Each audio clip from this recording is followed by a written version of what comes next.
샬롬 평안하십니까? 9월 23일 큐티 본문과 함께 하도록 하겠습니다. 오늘 본문은 호세아서 4장 11절로 19절까지의 말씀, 날마다 주께로 70페이지와 71페이지입니다. 오늘 큐티 본문의 제목은 가야 할 길과 가지 말아야 할 길의 선택, 이렇게 되어 있죠.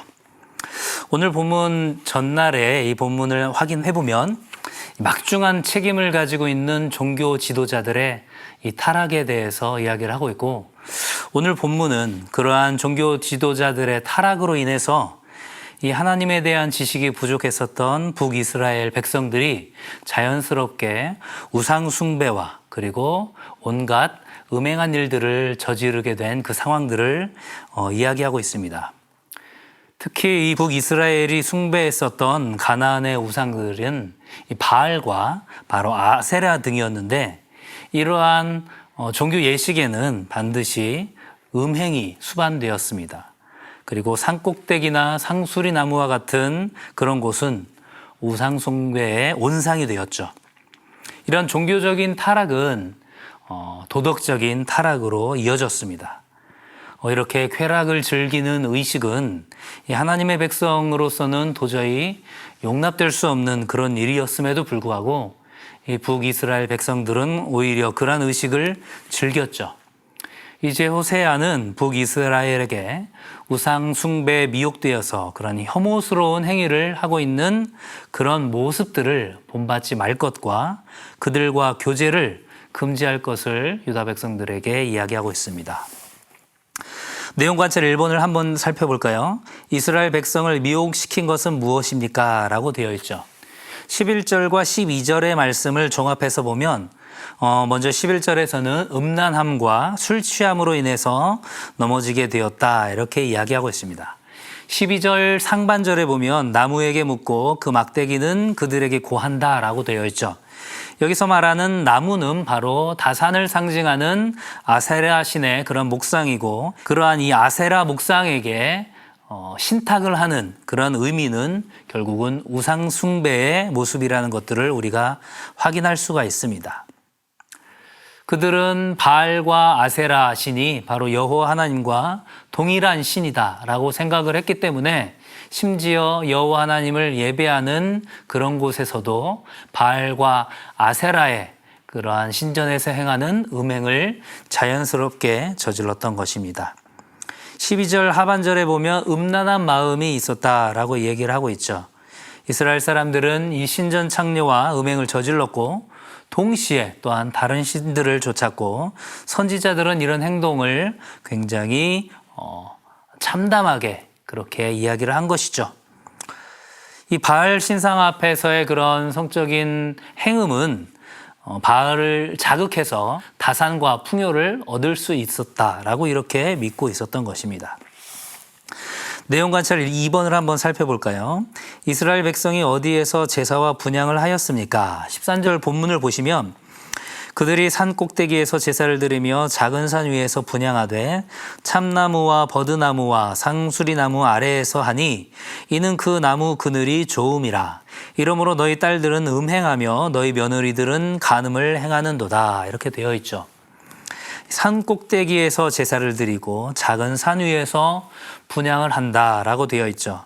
특별히 세 종류의 나무가 거명이 되고 있습니다. 참나무와 버드나무 그리고 상수리나무이죠. 이 세 나무의 공통점이 있는데요. 바로 매우 푸르고 무성한 잎을 가지고 있다라는 것입니다. 사람들은 이 나무들이 이렇게 왕성하게 자라고 푸른 잎을 가지는 이유가 이곳에 신들이 머물기 때문이다, 이렇게 생각을 했습니다. 내용 관찰 3번입니다. 유다에게 길갈과 베다웬으로 가지 말라고 하신 이유가 무엇입니까? 이 길갈과 베다웬, 특별히 이 베다웬은 이 베델을 의미하는 지명을 이제 풍자한 그러한 이제 지명인데, 길갈과 베델은 북이스라엘에게 있어서 거룩한 성지였습니다. 길갈은 어떨까요? 가나안 정복 시대에 여호수아가 요단강을 건넌 후에 강에서 채취한 바위로 12개의 기념비를 쌓은 곳이죠. 백성들에게 할례를 행한 후에 가나안 땅에서는 처음으로 유월절을 지낸 장소이기도 합니다. 그리고 엘리사의 제자들이 거했던 곳이기도 하죠. 이러한 거룩한 성지인 길갈이 이제 어떻습니까? 이제 이스라엘의 그러한 배교, 하나님을 저버리는 일들이 오히려 이 길갈에서 성행하고 있었죠. 벳 아웬은 무슨 뜻일까요? 이 베트라는 의미가 집이라는 히브리어고 아웬은 거짓, 속임수라는 의미입니다. 원래의 지명인 베델은 하나님의 집이죠. 이제는 베델이라 부르지 않고 호세아 선지자가 벳 아웬이다 부르는 것은 더 이상 하나님의 집이 아니라 거짓과 속임수의 집이 되었다라는 것이죠. 길갈보다도 오히려 더욱더 거룩한 성지였었던 베델이 이제는 베델이 아닌 벳 아웬으로 불릴 정도로 그곳은 이제 우상 숭배가 성행하는 곳이 되었다라는 것입니다. 베델은 본래 야곱이 잠에서 깨어서 제단을 쌓은 곳이죠. 하지만 북이스라엘로 분열되면서 여로보암은 바로 이 베델에 금송아지를 두었습니다. 결국 성지라고 여겨졌었던 길갈과 베델에 더 이상 올라가지 말라는 것입니다. 그곳은 우상 숭배가 가득한 곳이다라는 것이죠. 우리가 연구와 묵상 4번 문제를 통하여서 하나님의 마음을 깨달아 알기를 소망합니다. 4번입니다. 딸들과 며느리들이 음행하여 간음을 저질러도 벌하지 않겠다고 하시는 말씀 속에 어떤 의미가 담겨 있는지 묵상해 봅시다. 이 딸과 며느리들이 음행을 하게 되는 그러한 어떤 과정이 어떻게 될까요?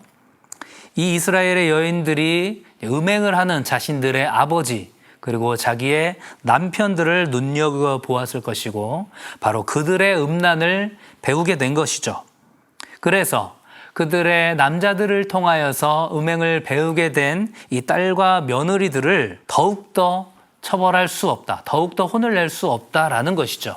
그들은 먼저 음행을 한 남자들에게서 배운 것이다 라는 것이죠. 깨닫지 못하는 백성은 망하리라 이렇게 격언을 말씀을 하시면서 우상숭배는 온 가정을 파멸에 이르게 한다라는 것들을 생각하게 하는 것이죠. 이 지각을 깨달을 능력이 아예 상실된 그런 백성의 모습과 같다라는 것입니다. 마지막 삶의 적용 5번 문제입니다. 성직자에게 하나님의 말씀을 가르치는 사명보다 중요한 것은 없습니다. 나는 말씀 사역자가 진리를 가르치며 바른 길을 걸어가도록 중보 기도를 하고 있는지 생각해 봅시다. 이 말씀 사역자들을 향한 이 사단 마귀의 집중 공격이 있다라는 것들을 우리가 생각을 해야 되겠죠. 귀신을 내어 쫓으신 예수님께서 제자들이 귀신 들린 자를 그 귀신을 내어 쫓지 못하는 것을 보고 제자들에게 하신 말씀이 있습니다. 마가복음 9장 29절에서 이렇게 말씀하시죠. 기도 외에 다른 것으로는 이런 종류가 나갈 수 없느니라 하시니라. 이렇게 말씀하시죠. 예수님께서도 새벽 미명에 습관을 좇아서 기도하셨고 하나님과 날마다 교통하셨습니다. 성직자 본인의 기도 뿐만이 아니라 중보 기도가 모두 필요하다라는 것이죠. 오늘날이 북이스라엘의 그 우상숭배 시대와 전혀 다를 바 없는 혼란함과 영적인 어수선함에 있는 상태 가운데 있는데 우리가 예수 그리스도의 복음의 진리, 성령의 인도하심을 따라 올바른 길로 나아갈 수 있도록 날마다 그렇게 간구하며 나아갈 수 있기를 주님의 이름으로 간절히 축원합니다. 감사합니다.